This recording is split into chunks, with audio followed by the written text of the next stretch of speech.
many of you know, a couple of years ago, maybe 3 years ago, I'm fortunate enough to be able to develop a model, a mathematical, physical description of the structure of what the Birkeland current should look like, has to look like, if the assumptions that led to the model are correct. When we talked about force-free fields and things like that, if all that stuff is right, then I know that mathematically my model is correct. What we don't know is, does that model, are the outputs, what you think you're seeing, does it correspond to reality? I have a quote here from another electrical engineer who I very much admire, and his name is Dr. William Hughes. He passed away in, I think, 2008, something like that. Was head of Department of Electrical Engineering at, I think, in University in South Dakota and I think Oklahoma. But his quote is, "All such models, like mine, are only models of reality rather than reality itself. The final arbiter of the value of any hypothesis is and always will be experimental evidence." In other words, does it jibe?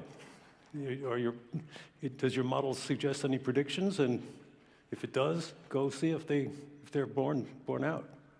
So that's what I've been doing for the last couple of years, is to look for evidence of what the Birkeland current model says.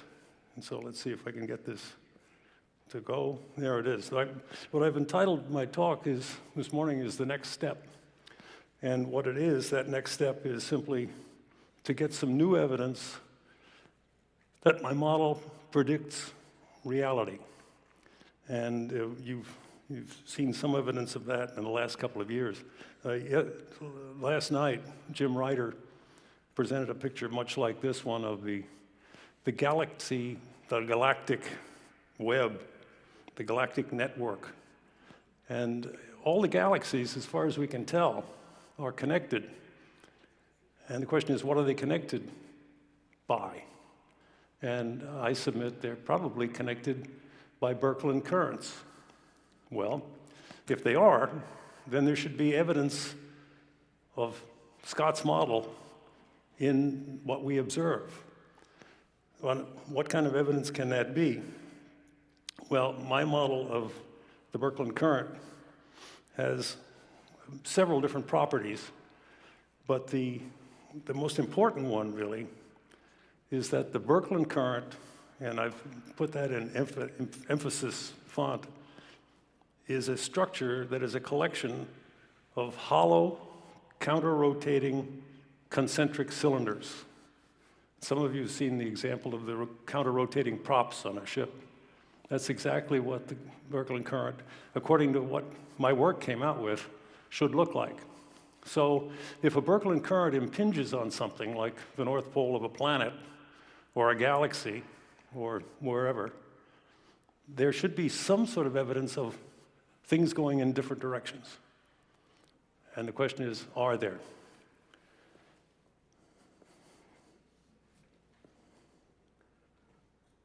And also, the final note on that slide is that in Birkeland currents, electrical current will spiral in many different ways. It spirals this way, and it spirals back at you this way. And current can go in both directions. There is a preferred direction.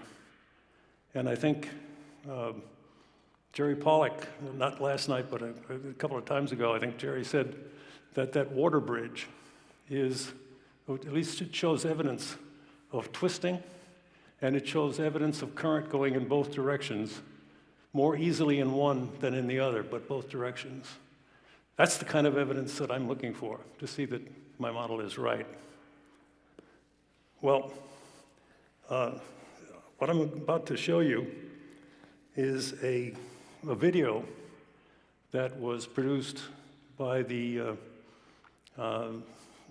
Thunderbolts group, Michael Goodspeed and his guys. And it brings, I know that many of you have seen that already, but for anybody here who is new, I think in a few minutes, just a couple of minutes, it will summarize everything I know up till now as to the supporting evidence for this model of mine. Welcome to Space News from the Electric Universe, brought to you by the Thunderbolts Project at thunderbolts.info. At the recent Thunderbolts Project conference, EU2017, Paths of Discovery, Professor Donald Scott presented new, groundbreaking evidence of the electromagnetic connection between the Earth and the Sun. The electric universe theory states that the Sun is in essence an electrical discharge phenomenon, powered by electric currents flowing along the arm of the galaxy. Electrical circuitry connects the Sun and all planets, including the Earth, driving climate, weather, and Earth's auroras. The telltale sign of Birkeland currents at the poles of planets is counter-rotational motions in atmospheric phenomena. Today, Dr. Scott discusses the new visual evidence that Birkeland currents from the Sun are the cause of Earth's auroras. The Earth-Sun connection, which of course is, I think, the primary, basic, foundational idea of the electric universe, at least historically, that this marvelous investigator, Norwegian investigator, Kristian Birkeland, literally put his life in danger to go out on the north slopes of Norway in the Norwegian winter and take measurements out there. His idea was, of course, that the aurora were caused electrically. You have to remember that when he did this was around 1902, 1903, I think. The idea of an electron had just been postulated 2 or 3 years earlier. So it was not a very, ubiquitous idea that these electrons were flying around. And Birkeland was roundly chastised by the astronomical community. No, that's ridiculous. No, none of these corpuscles, I guess Birkeland called them. And also other investigators called them corpuscles as well. But they could never make it to hold 93 million miles from the sun to the Earth. It's a ludicrous idea. And of course, later on, to make the long story short, after World War II, when we sent rockets up into the upper atmosphere, we found out indeed that's exactly what was going on. And Sidney Chapman, the prime, antagonist of Birkeland, was certainly shown to be all wet. So from there, it went on. I got into the act very late, just a few years ago. My contribution really was I completed the derivation of a mathematical, physical model of a Birkeland current. What would this thing look like? And NASA now calls them magnetic flux ropes.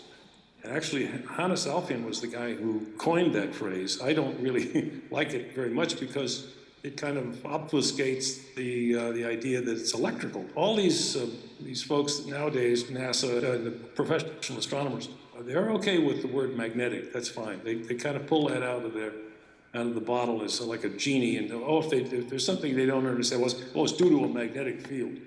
You hear ludicrous things like, there was a lump of magnetic field that caused that. A lump of magnetic, you've got to be kidding. Well, anyway, they don't still like to use the word electric, although they're coming around even on that one.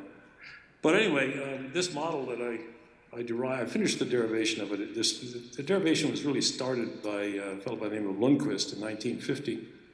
But it was, in his paper, it was very incomplete. Coefficients were not evaluated, and the structure that those equations implied was not discussed. And anyway, one of the primary properties of that model is this idea of counter-rotation. If you think about a steel rod, then you surround it with a pipe, a hollow pipe, and then surround that pipe with a bigger pipe, and then yet surround that whole thing with a bigger pipe, and keep on doing this for a number of, pipes, a number of radii, and have each one of those pipes, if you pick up one of the pipes, the pipe above it and the pipe below it would be going in the opposite rotational direction from its rotation. So that's what I mean by counter-rotation. Sort of, if anybody's familiar with counter-rotating propellers on a ship, that's exactly the way the tail shafts would work. But anyway, that's what my model at least came out with, is that it should be counter-rotation. And most people, well, anybody who's interested in the electric universe, I think, realizes that about 1.5 conferences ago, I presented I thought, a mind-blowing video, a NASA video, showing exactly that happening at the North Pole of Saturn. One of the things that kind of bugs me a little bit is that astronomers are reluctantly agreeable to talking about Birkeland currents when it comes to the Earth. Even there, they're trying to call them by some different names. I read an article the other day. What in the world is this guy talking about? Oh, he's talking about a Birkeland current. He didn't call it that. I think maybe they're a little bit ashamed of the shabby treatment that Birkeland got from professional astronomers. But anyway, this video from NASA was just mind-blowing, I think. And at this past conference, just last week's conference, I was fortunate enough to find another NASA video, this time of the planet Jupiter, everybody's big brother planet there. And sure enough, just blatantly, there was these counter-rotating cylindrical, when you look at them, down at them at the North Pole of Jupiter, they're circular, of course. Please remember this. I'll be referring back to this picture in a minute. When I first saw the video and actually tried to count the number of these counter-rotating concentric cylinders. And I got up to 15 before I ran out of steam. And when you have 15 different counter-rotating cylinders, I mean, that's really, it's a lot of counter-rotation. And then I thought about, well, what about the Earth? I mean, everybody knows that the Birkeland currents do power the Earth's aurora. Is there any evidence of counter-rotation there? So I guess I prowled the internet, and I came upon several people who had tried to video the aurora. Most of them didn't know what they were looking for. Most everybody who's looked at it says, oh, isn't it beautiful? It's just marvelous. Oh, it's gorgeous. Unlike me, they were not looking necessarily for evidence of counter-rotation of these hollow cylinders. Until I came upon one Polish fellow, I guess at least by ethnicity, his name is, I think, Maciek Winiarczyk, and he had a fantastically high-resolution video camera, placed it on a very firm tripod on the north tip of Scotland. He took this video, and I just marveled at it. And if you ask my opinion, does it show counter-rotation? I would quickly answer, you betcha. Especially right at the opening of that video and in the closing scene, it's undeniable, in my opinion, in this singularly, in my one man's opinion, it is obvious that there is counter-rotation going on there. There's also evidence, of course, that they do occur on, possibly at least on Neptune and Uranus. Not particularly so on Mercury for several reasons. One, what's required is to have the planet have a reasonable geomagnetic field like Earth does. Jupiter has one in spades, so that's why I think of all the planets, Jupiter is most obviously on the receiving end of a Birkeland current. So that's where we, or at least I, am at this point. And I conclude from that we now have evidence that several planets have auroras that are likely created by Birkeland currents feeding electric charges into their poles. The sun's heliosphere is probably inside of an interstellar Birkeland current. We're not sure about that yet, but those, as Jim Ryder said last night, that evidence coming back from IBEX showing the tails on the heliosphere, those tails may indeed be at least remnants of a Birkeland current. We don't know. But now we get to the nitty-gritty. We've postulated the idea, I have, a lot of people have, that galaxies are also connected by Birkeland currents. And seeing the evidence of counter-rotation in galaxies would indeed be the next step. And that's why I called this little talk this morning the next step. So the question is, do we see it? Any observation of counter-rotating bands of stars in a galaxy would be difficult for astronomers to explain. The reason I say that is, think of it yourself. Are there any thermodynamic or hydrodynamic, fluid dynamic causes for counter-rotation? There's plenty of causes of rotation. There's Coriolis effect and all that sort of thing. That's all in one direction. But what can cause things inside of one another to rotate in opposite directions?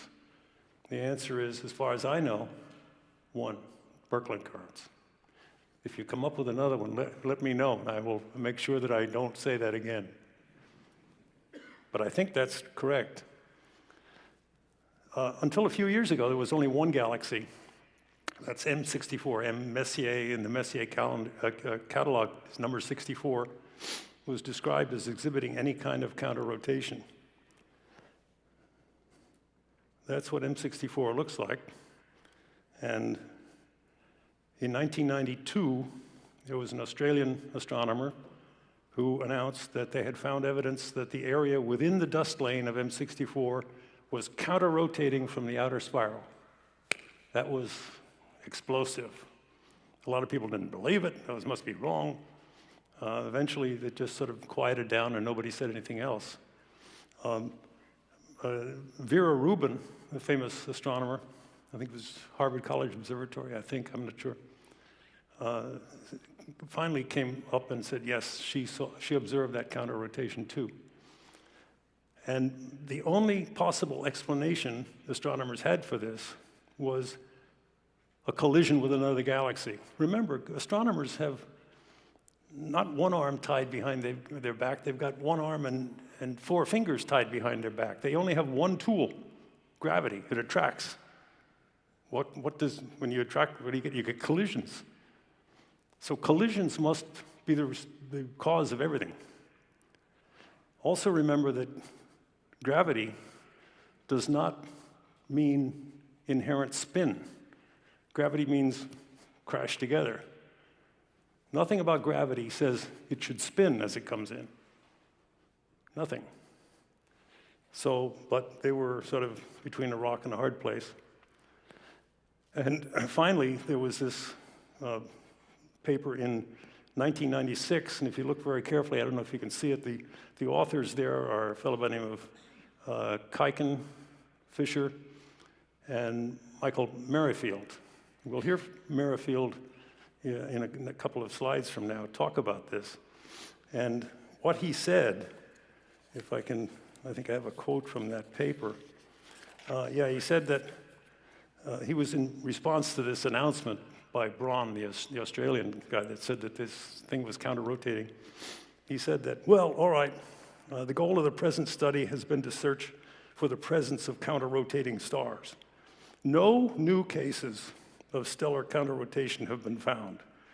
No more than approximately 5% of the disk stars in our sample galaxies are counter-rotating. With 95% confidence, I don't know where he got that from, but with 95% confidence, we can say that no more than 10% of galaxies contain detectable counter-rotating stellar disks. Galaxy mergers provide the most obvious explanation, crashing together, because that's the only thing they got. So astronomers have only one tool available to explain new observations: collisions and mergers. And I'm going to show you a clip. I think it's the next slide is another video clip of Merrifield himself talking about this. And I want you to listen very carefully. He's very British and he speaks very, very fast. So one of the things he said, a couple of things he says, I think you should grab a hold of and hang your hat on. Number one, he says that 90% of space is empty. It's not. 99, as Jim said last night, 99, I remember 99%, Jim said 99.99% is plasma. And plasma is not empty. That's the reason they laughed at Birkeland. You can't put that stuff across through an empty space. Sure you can, because it's all full of plasma. Also, he suggests that counter-rotating stars are caused by, at the very end of his talk, hot gas, and he means plasma, pouring into a galaxy from some unknown source and in the opposite direction from the way the galaxy is rotating. So that's how you get the counter rotation. It doesn't say where the hot gas comes from or why it should cause counter rotation of stars. Anyway, here's the video. So if you look in the disk of the Milky Way, all the stars go around the same way. It's kind of a one-way system, everything's going around in the same direction. In almost every galaxy you look at, that's what you find. This one is kind of unique because it's actually exactly 50-50. There's half the stars going one way, half the stars going the other way. We're in the Virgo cluster, so the nearest big cluster of galaxies. It's one of these galaxies called a lenticular galaxy, because it looks like a lens, or an S0 galaxy. So it's one of these things which has a disk, which we're clearly seeing more or less edge on, which is why it's very skinny like this, but doesn't have spiral arms or any of the features we typically associate with the spiral galaxies. The original discovery was something that Vera Rubin and her collaborators discovered in the early 1990s. She was doing a big study of all the galaxies in the Virgo cluster. What they were doing in their survey is they were taking things called long slit spectra. So basically they were putting a slit of a spectrograph along the galaxy and measuring spectra all along that slit. And what you expect to find for a galaxy like this is you expect to see absorption lines due to the various chemical elements that the stars are made of, but the absorption lines are all Doppler shifted a bit, that some of them are shifted towards the red end of the spectrum, which means that those stars are moving away from you. Some are shifted towards the blue end of the spectrum, so that means those stars are moving towards you. So what you expect to see in a galaxy like that, if it's an edge-on disk, is it's either rotating one way or the other. So what you'd expect is all the stars on one side are red-shifted and all the stars on the other side are blue-shifted, or vice versa, depending on which way it's rotating. So what you'd expect to find is that the dark bands, for example, here is one of these dark bands, you'd expect it to be shifted slightly towards the blue end of the spectrum at one end and shifted slightly towards the red end of the spectrum on the other side. So you'd expect to see a kind of an S shape in there. And what you actually see is not these S shapes, but if you look closely, you can see there's one going that way and there's one going that way as well. So there's kind of an X shape. And that means that as well as the disk rotating one way, which is what gives you this signature here, the disk is also rotating the other way, which gives you this signature here. And because those lines are kind of roughly equal strength, what you can sort of infer from that is that this is a very strange disk in that half the stars are going around one way and half the stars are going around the other way. The obvious first question is, well, don't the stars just bash into each other if they're doing that? What you've got to bear in mind is that a galaxy is mostly empty space. So again, if we come back to the Milky Way for a second, if you made the sun this big, then the next nearest star would be about 50 or 60 kilometers away. So that means that really you've got one lot of empty space and another lot of empty space with a few stars dotted around in it. The simplest idea, the sort of most obvious thing to think of is, well, maybe the way you make a galaxy like that has these two counter-rotating disks is you just have one normal disk like this and another normal disk like this, and they just crash into each other and they end up merging to form one of these systems where half the stars go one way, half they go the other way. Unfortunately, that doesn't work, because what you find is, if you start doing simulations of crashing disks into each other, is as soon as you start smashing them into each other, that destroys the disk structure, and actually you end up forming a thing like an elliptical galaxy. So that's where we came in. One of the things that's happened since Vera Rubin first discovered this galaxy is that we've got much better at actually analysing the properties of spectra. And in particular, we can look at the strength of different absorption lines in spectra and use that to figure things out about the properties of the stars that population is made of. So that's what we did, was we took some more very, very deep spectra of this particular galaxy, and what we found is that the absorption lines in one stellar population are different from the absorption lines from the stars going around the other way. And in particular, those hydrogen lines are much stronger in one of the disks than they are in the other, from which we can infer that that disk has to be much younger than the stars that are going around the other way. What we were able to show is that actually the two populations have to be different. One of them's younger than the other, and that's exactly what you'd expect if an old disk formed and then gas started flowing in, orbiting in the other direction, which would then form a second generation of stars, which would seem younger than the stars that were already there. So probably the likely scenario here is this was a disk galaxy that formed with a whole bunch of stars all orbiting around one way, perhaps a little bit of gas left over from the stars that were orbiting that way. Later in its life, gas started flowing in the other direction, so rotating around in the other direction. The first thing that happens is that any gas that's coming around this way will bash into gas that's going around the other way, because gas, unlike stars, is very collisional. So actually, it'll smack into it, that'll all fall into the middle, it'll remove what, sort of sweep up what gas there was left over from the first generation. Then if you keep feeding in gas in that direction, you'll form a new disk of gas, which is rotating in the opposite direction to the stars, and then over time, that new disk of gas will start forming stars of its own, and eventually it'll use up all the gas and form a second stellar disk that rotates in the opposite direction. I think probably the reason why this was the first one that was discovered is that when you do end up with exactly half the stars going either way, it's very easy to find. If it were only like 10%, you might not notice. So actually you could have, you know, all the stars and you analyze it and you wouldn't notice the fact that there's a small fraction that seems to be going around the other way.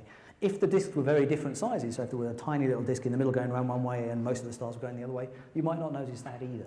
So probably, you know, this was the first one that was discovered because it's the most blatant example. Subsequently, we now know there's probably at least half a dozen other galaxies where there's at least some stars going around one way and some going around the other way. So it's not a unique system. It does happen from time to time. But of course, that's half a dozen out of the many, tens of thousands of galaxies of those kind of sizes that we know about. So clearly, whatever the process is that makes this happen, it's very unusual. It's not the common way of making a galaxy. Wrong. It's probably the way most galaxies are made. And the fact that he hasn't found any is probably indicative of the fact that he hasn't really looked very hard. So if you don't want to see something, you probably aren't going to spend a lot of time or effort looking for it.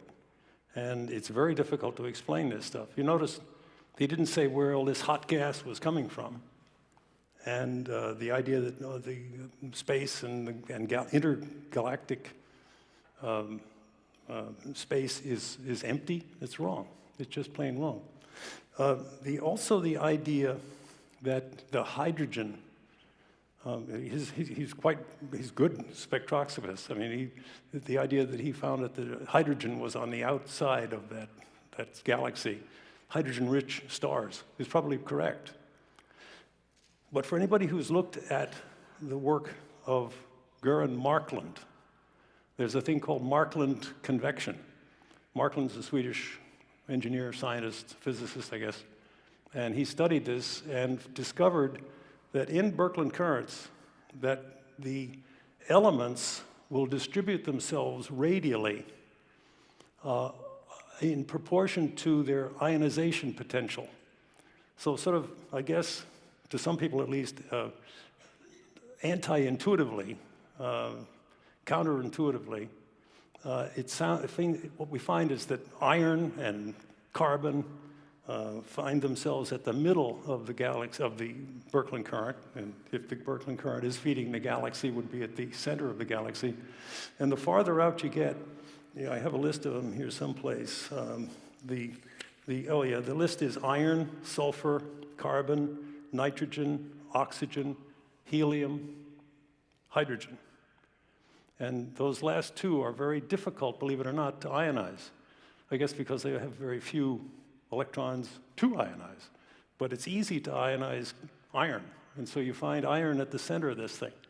So his discovery that there is indeed a band of hydrogen-rich stars on the outer edge is again confirmation that this thing is a Birkeland current, because Markland predicted and saw that hydrogen goes to the outside. It has nothing to do with the age of the stars. The reason he says they're young stars and that formed last, that's the astronomers, I think, incorrect stellar model. There's nothing that says that a hydrogen-rich star has to be younger than a carbon-rich star. So it was kind of interesting, I thought, that of course, his explanation of this stuff, but when we tried it, it doesn't work. So the only thing left is gas comes from someplace. The little green people come and pour it in, but they really have no explanation for this. It's kind of like what Jim said last night. Here is that, I'd like you to make sure you understand what's going on here. Let's see if I can do this. Yeah, I got the wrong thing. I just want to, well, I'm playing around with this. I shouldn't. The X shape that you see there, the star grouping that's in magenta or purple is, if you notice very carefully, what we got plotted here, the upper half of that plot is where the light is the longer wavelength. So the wavelength is vertical, and it's plotted. If you can read it, it says velocity in kilometers per second. So they're saying that the redshift is proportional to velocity. That doesn't that doesn't contradict Halt and ARP at all. ARP is perfectly willing to say that redshift can be caused by recessional velocity.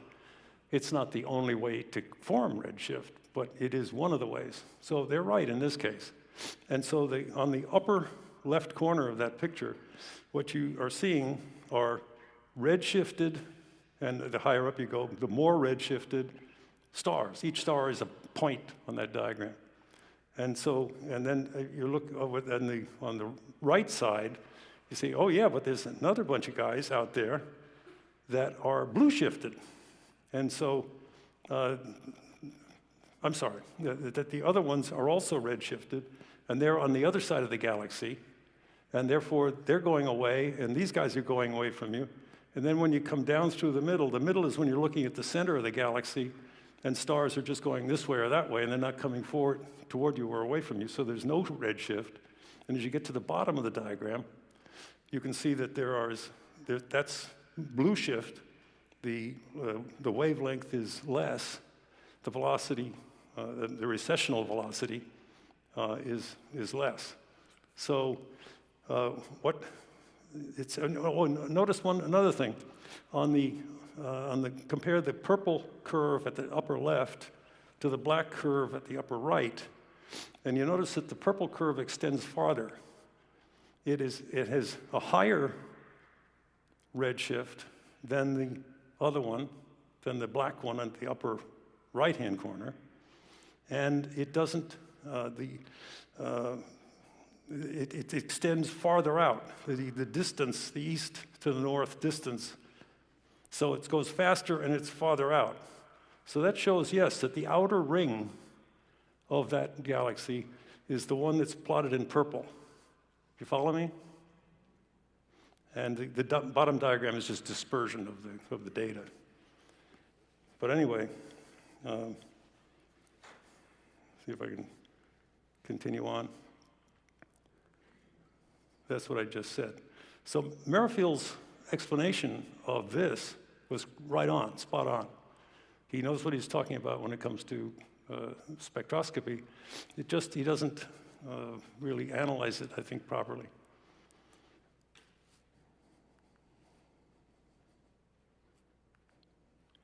Well, this is, any of you who have seen me talk here before, that's a typical diagram that I always put up of what a Birkeland current looks like. And you can see the counter rotation. And the shading, the salmon color, very dense in the middle. On the middle ring, it's a little less dense, and on the outer ring, it's even less dense. It indicates that there's collection of matter at various discrete radius values.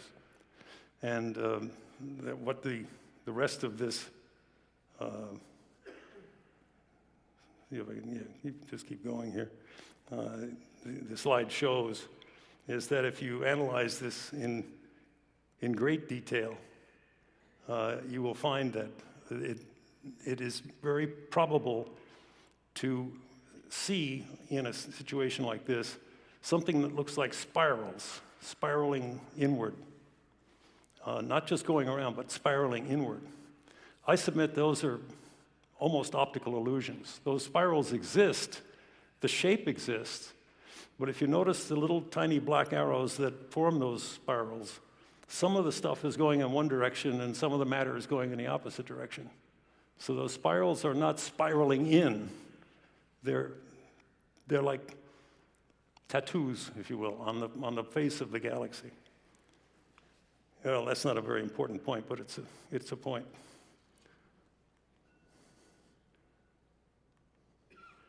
Okay, I'm going to go, I think, fairly rapidly through the next few slides. These are all galaxies which have been reported as showing counter-rotation. NGC 3626 contains a band of gas, plasma, that counter-rotates with respect to the stars. And it looks just, I think, like a Birkeland current, but it is perhaps caused by a Birkeland current. Here's another one, 3608. The maximum rotation velocity of the inner core was low, but it's going the opposite direction from the outer parts of the galaxy. Here's another one, 5719. So we've discovered in the last, I think, about 15 years, about 7 of these things, 7 or 8 of them, which are proven, measured, counter-rotational galaxies. Oh, here's that previous one. I think it was reported that blah, blah, blah. Anyway, the excuse was that for 5719, which is this one, it's the galaxy on the left, of course, it has been disturbed, perturbed by its neighboring galaxy, 5713. That's the one on the right. Now, I submit to you that that's a stretch. Those galaxies are light years apart. They're not the same kind of galaxy, and they're not in the same plane of rotation such that one can be going one way. One is this way and one is this way. It's very unlikely that those two guys are in communication with each other, except maybe a Birkeland current that might twist through there. But one is not, I don't think. It's a tough sales pitch to tell me that this guy is affecting that guy directly and causing stars to go backwards in the other galaxy. I just don't believe it. Another one was reported of counter-rotating rings of both plasma and stars, IC 719. 3595 again.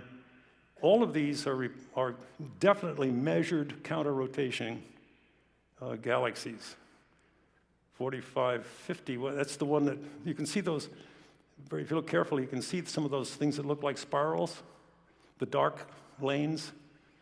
I don't think those are really indicative of motion. I think they're indicative of a structure that's inherent in the Birkeland current that's formed this. Another thing to keep in mind, I don't know whether I have a slide on it or not, but who says that Birkeland currents can't, yeah, this is the one that Merrifield talked about. Who says that Birkeland currents can't get weaker with age? They can. And so perhaps, if you think of along the lines of what Holt and Harp said, how these things are ejected from mother galaxies, as they age, they may mature. Their umbilical cords may be cut. That's a sort of a gross way to put it, but that's what a Birkeland current is probably like to a galaxy. And here's, I think, a beautiful shot. This was taken by an acquaintance of mine. I wouldn't say a friend, but an acquaintance at the Mount Lemmon Observatory in Tucson, in Oro Valley. If you look at this thing, it's almost unmistakably the shape of a Birkeland current. It contains several different rings, and they're counter-rotating.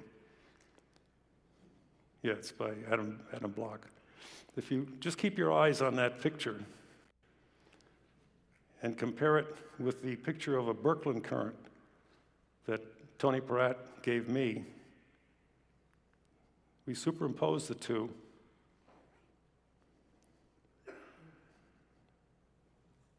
What do you think? So I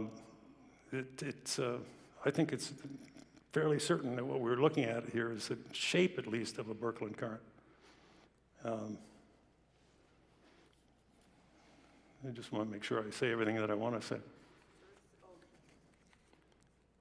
Yeah? Yeah, what about it? Yeah, well, I will.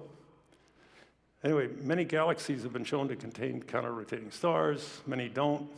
This is what I was leading up to before, that the Birkeland currents can change with time, and therefore these structures can change with time, but of course over millennial time, over astronomical time.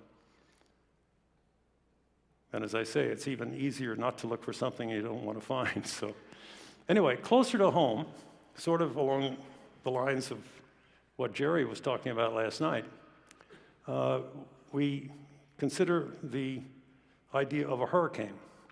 Now, I've long laughed at in fact, you probably saw me chuckle and howl at the NASA description of that Saturn hurricane, the counter-rotation at the top of Saturn at its North Pole. A hurricane at the North Pole?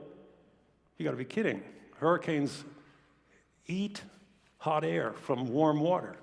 That's the reason that when hurricanes come ashore, they fall apart. So that's not a hurricane, I said. Also, it's locked in position at the North Pole of Saturn. We know that hurricanes move around like crazy. So there's a couple of reasons for not calling that a hurricane. But mainstream science claims that hurricanes rotate because of the Coriolis effect. You know, you take two guys on a merry-go-round, and one has a basketball, and he throws it directly at the other guy, but by the time the basketball gets there, the other guy has moved and he can't catch the ball. If you're a marksman and you want to shoot at the enemy airplane or something, you lead it. You don't shoot it where the enemy is, you shoot it where he's going to be when the bullet gets there. That's the Coriolis effect. But the mechanism cannot produce counter-rotation. Even if Coriolis is the reason that hurricanes rotate on Earth, Coriolis cannot produce counter-rotation. And that's all right, because hurricanes on Earth don't show counter-rotation.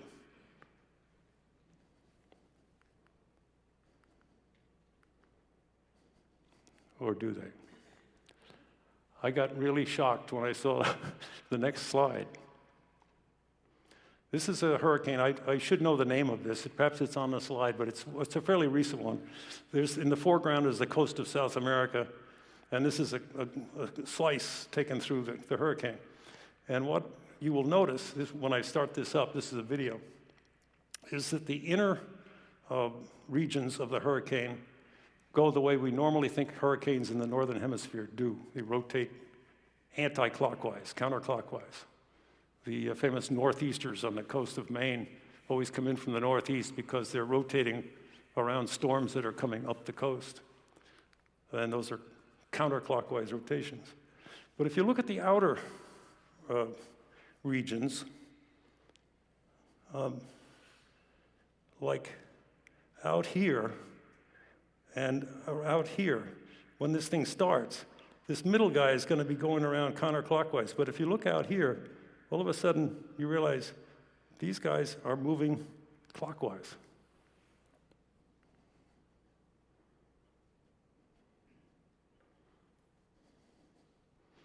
See the clockwise movement here and out here? It'll happen again. When it gets closer, they take another shot of it. Closer to the United States, that is. Okay, notice these clouds sweeping up?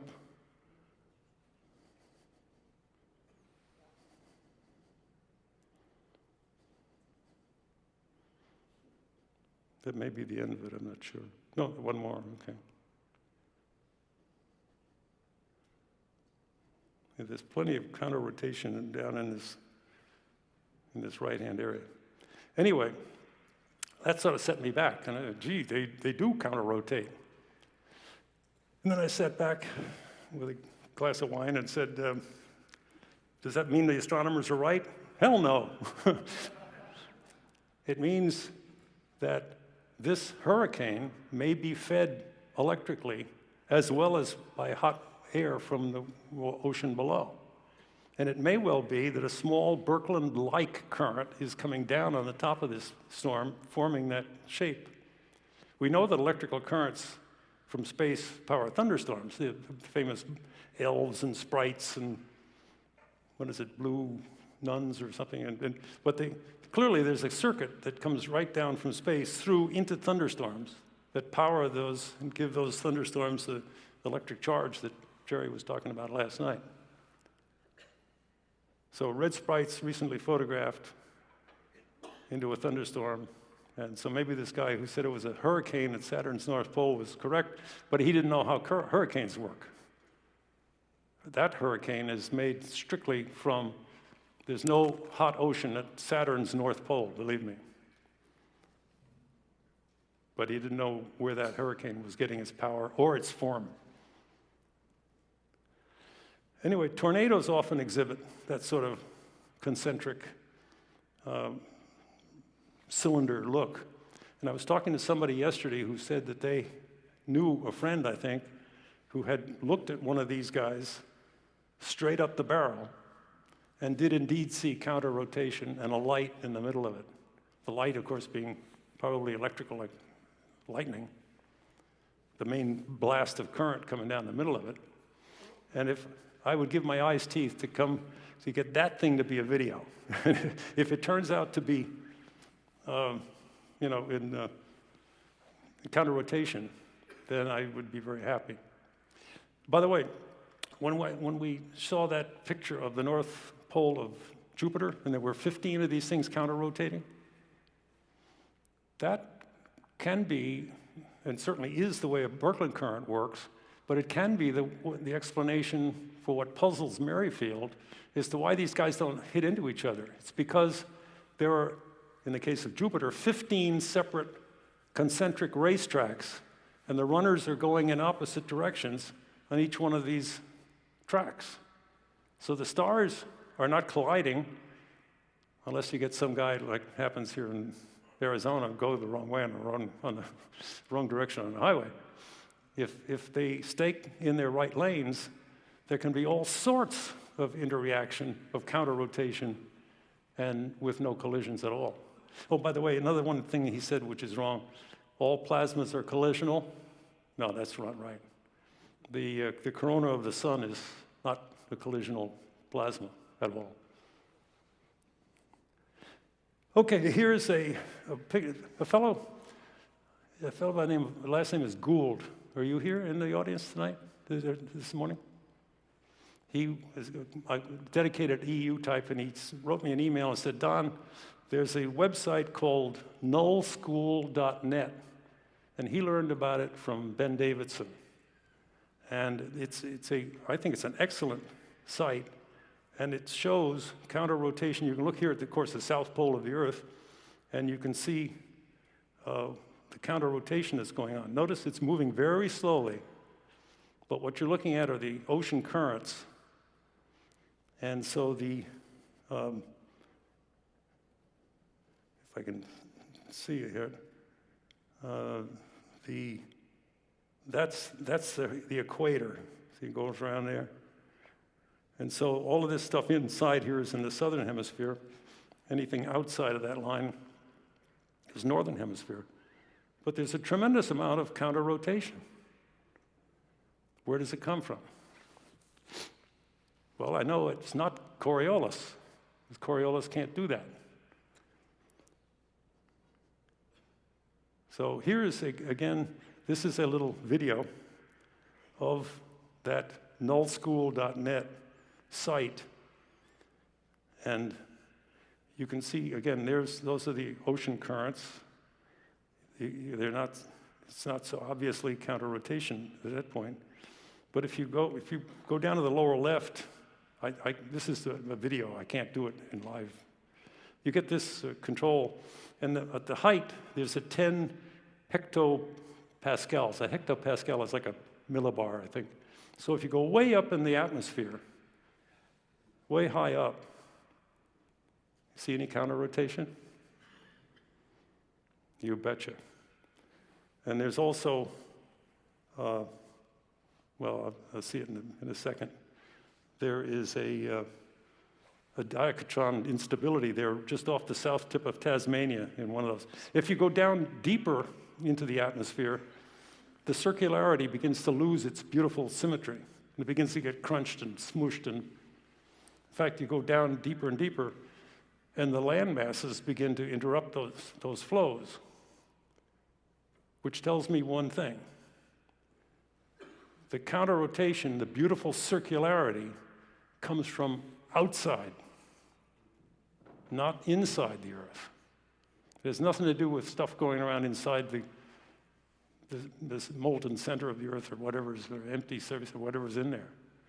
The circularity, I maintain, when you get down on the surface, it's almost impossible to see anything, and it doesn't move very much. But again, if you go out to that 10 millibar height, there's what you see. And I don't know if can you see there's a little, see that little thing right? That's Tasmania off the south coast of Australia. And right there's a counterclockwise flow. It sort of It's a Diatom instability between this clockwise and this counterclockwise flow.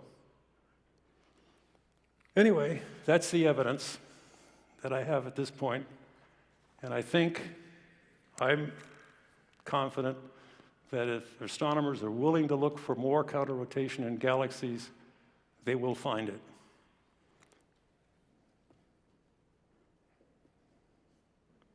Let's see if I can do this. Observation of counter-rotation is 2 more bricks in the wall of evidence. And scientists who claim that electricity doesn't do anything will live to eat their words. Perhaps some of you know this fellow, and he was here, and this is what he said. Yes, we know there's electricity in space, but it doesn't do anything.